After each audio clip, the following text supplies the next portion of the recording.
আমন্ত্রণ জানাচ্ছি আপডেট সংবাদে। শুরুতেই জানিয়ে দিব গুরুত্বপূর্ণ শিরোনাম, এরপরেই থাকবে বিস্তারিত। ইরানে বড়সড় হামলা করবে ইসরায়েল, সমর্থন দেবে ট্রাম্প। কাশ্মীরে ভারত পাকিস্তান বন্দুকযুদ্ধ। হামাসকে ইসরায়েলের বার্তা, 3 জিম্মি মুক্তি দিলে যুদ্ধবিরতি বহাল থাকবে। ট্রাম্পের দাবি, যুদ্ধ শেষ করতে আলোচনার পথে পুতিন ও জেলেনস্কি। সর্বশেষে জানিয়ে দেব শেখ হাসিনার বিরুদ্ধে গুরুতর মানবাধিকার লঙ্ঘনের প্রমাণ পেয়েছে জাতিসংঘ। ইরানে বড়সড় হামলা করবে ইসরায়েল, সমর্থন দেবে ট্রাম্প। ইসরায়েল এবছর ইরানের পরমাণু স্থাপনায় বড় ধরনের হামলা করার পরিকল্পনা করছে। তেহরানের সাম্প্রতিক ক্ষতির পর ইসরায়েল তাদের অবস্থান শক্তিশালী করতে চাইছে। ওয়ার্ল্ড স্ট্রিট জার্নাল রিপোর্ট অনুযায়ী মার্কিন প্রেসিডেন্ট জো বাইডেন শেষ মাসে একটি গোয়েন্দা বিশ্লেষণে এই তথ্য জানানো হয়েছে। প্রতিবেদনে জানানো হয়েছে, বর্তমান মার্কিন প্রেসিডেন্ট ডোনাল্ড ট্রাম্প প্রশাসনের শুরুর দিনগুলোতেও একই ধরনের বিশ্লেষণ করেছিল মার্কিন গোয়েন্দা সংস্থাগুলো। মার্কিন 2 কর্মকর্তার মধ্যে এই বিশ্লেষণে বলা হয়েছে, ইসরায়েল মনে করে বাইডেনের চেয়ে প্রেসিডেন্ট ডোনাল্ড ট্রাম্পের ইরানে হামলার যুক্ত হওয়ার সম্ভাবনা বেশি। অর্থাৎ ডোনাল্ড ট্রাম্প এ হামলায় ইরানকে সমর্থন দিতে পারেন। এদিকে ইরান পরমাণু বোমা তৈরি করতে পারে এ ভয় ইসরায়েলের রয়েছে। তাই যুক্তরাষ্ট্রের সাহায্য, অস্ত্রের সহায়তা চায় তারা। তবে সময় ফুরিয়ে যাচ্ছে এবং যুক্তরাষ্ট্রের কাছে সময় মতো সহযোগিতা পাবে না বলে মনে করছে ইসরায়েল। ইরানের সর্বোচ্চ নেতা আয়াতুল্লাহ আল খামিনি যুক্তরাষ্ট্রকে হুঁশিয়ারি দিয়ে বলেছেন, যদি যুক্তরাষ্ট্র ইরানের নিরাপত্তা লঙ্ঘন করে তাহলে ইরানও পাল্টা জবাব দেবে। তিনি বলেছেন, যুক্তরাষ্ট্র আমাদের হুমকি দেয়, আমরাও তাদের হুমকি দিব। যদি তারা তাদের নিরাপত্তা লঙ্ঘন করে তাহলে তারা তাদের নিরাপত্তা লঙ্ঘন করব। সম্প্রতি ইরান তাদের গাজা ড্রোন উন্মোচন করেছে। এটি একসঙ্গে 12টি বোমা বহন করতে সক্ষম এবং 4000 কিলোমিটার দূরের লক্ষ্যবস্তুতে আঘাত আনতে পারে। এই শক্তিশালী ড্রোন ইসরায়েলের জন্য বিপজ্জনক হতে পারে, কারণ এটি দেশটির সীমান্তের বাইরেও হামলা চালাতে সক্ষম।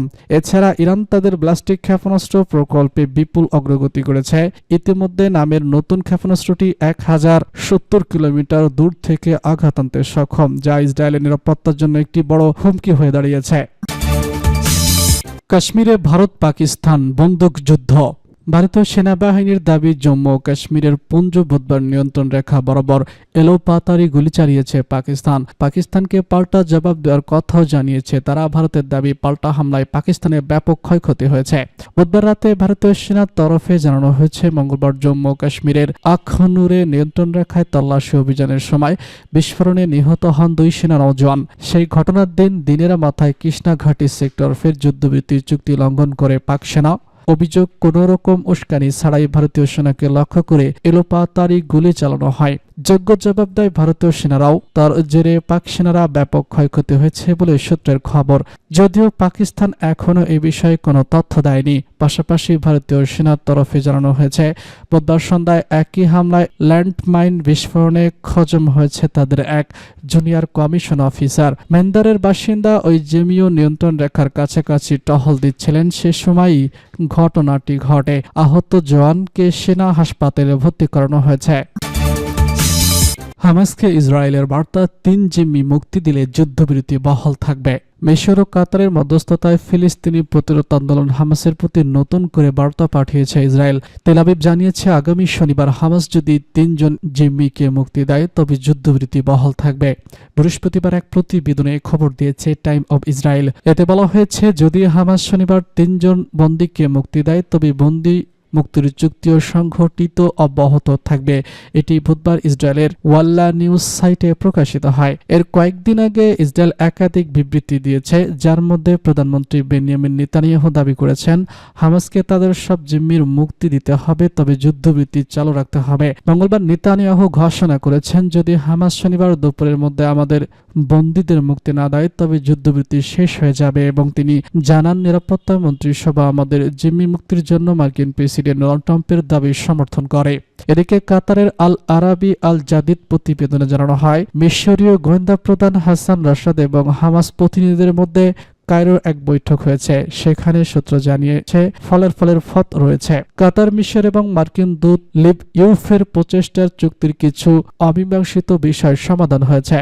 তবে ইসরায়েল গাজায় তেল এবং চিকিৎসা সরঞ্জাম নিয়ে আন্তর্জাতিক সংস্থাগুলোর জন্য অনুমোদন দিলেও তাবু এবং অন্যান্য দ্রব্য নিয়ে আবারও কিছু অনুমোদন বাকি রয়েছে। এখনো পর্যন্ত যদি ইসরায়েল বৃহস্পতিবার কারানাবুগুব অনুমোদন দেয়, তবে হামাস শুক্রবার 3 বন্দীর নাম প্রকাশ করতে পারে। তাদের শনিবার মুক্তি দিতে হবে। ট্রাম্পের দাবি, যুদ্ধ শেষ করতে আলোচনার পথে পুতিন ও জেলেনস্কি।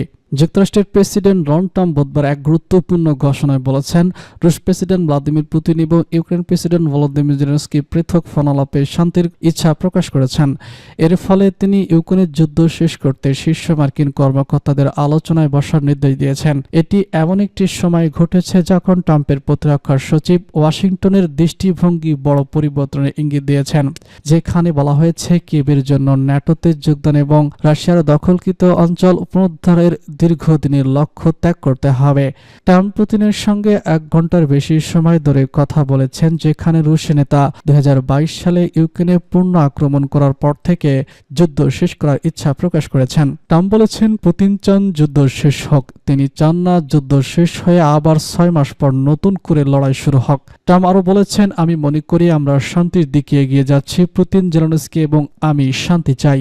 আমি শুধু চাই মানুষ মারা না যাক। এখনো পর্যন্ত ট্রাম্প অনেকবার বলেছেন তিনি ইউক্রেন যুদ্ধ দ্রুত শেষ করবেন এবং কিভাবে তা করবেন তা নির্দিষ্টভাবে উল্লেখ করেননি। ক্রেমলিন আগে জানিয়েছিলেন পুতিন এবং ট্রাম্প একের পর এক ক্রেমলিন আগে জানিয়েছিল পুতিন এবং ট্রাম্প একে অপরের সঙ্গে দেখা করার জন্য সম্মত হয়েছেন এবং পুতিন ট্রাম্পকে মস্কো সফরের আমন্ত্রণ জানিয়েছেন। ট্রাম্প বলেন, তাদের প্রথম সাক্ষাৎ প্রকাশিতভাবে সৌদি আরব হবে।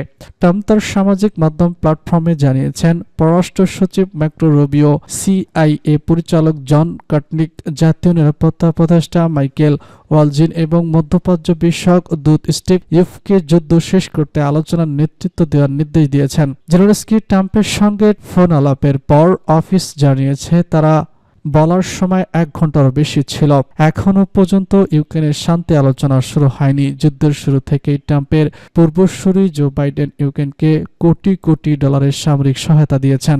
রাশিয়া বর্তমানে ইউক্রেনের 1/5 দখল করে রেখেছে এবং কিয়েভের কাছে আরও অঞ্চল ছাড় দেওয়ার দাবি করছে। একই সঙ্গে তারা চাইছে যে কোনো শান্তি চুক্তির অধীনে ইউক্রেন বিচারিকভাবে নিরপেক্ষ হয়ে থাকুক।